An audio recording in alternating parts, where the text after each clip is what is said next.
নির্বাচন কমিশন সীমানা পুনর্নির্ধারণ করে গেজেট প্রকাশ করেছে।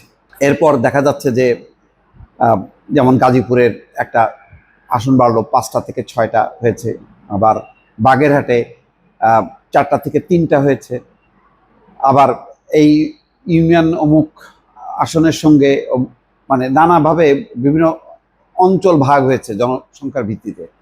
কিন্তু সেটা নিয়ে অশান্তি কিন্তু শুরু হয়ে গেল। যেমন আজকে ভাঙায়, ফরিদপুরের ভাঙায় সংসদীয় আসনের সীমানা পুনর্বিন্যাসের দাবিতে ভাঙায় 2 মহাসড়ক অবরোধ।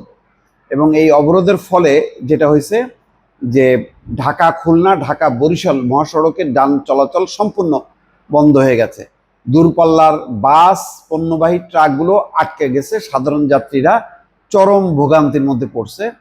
এখানে বলা হচ্ছে যে নির্বাচন কমিশনের প্রকাশিত গেজেটে ফরিদপুর 4 আসনের ভাঙা উপজেলার আলগী এবং হামিদি ইউনিয়নকে কেটে ফরিদপুর 2 আসনের সঙ্গে অন্তর্ভুক্ত করা হয়েছে। এর প্রতিবাদে স্থানীয়রা অবরোধ কর্মসূচি পালন করছেন 2 মহাসড়কে।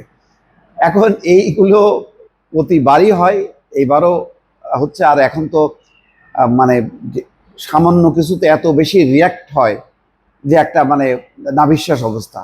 এখন এই সংকটগুলো কিভাবে সমাধান করবে নির্বাচন কমিশন, এটা এখন দেখার বিষয়।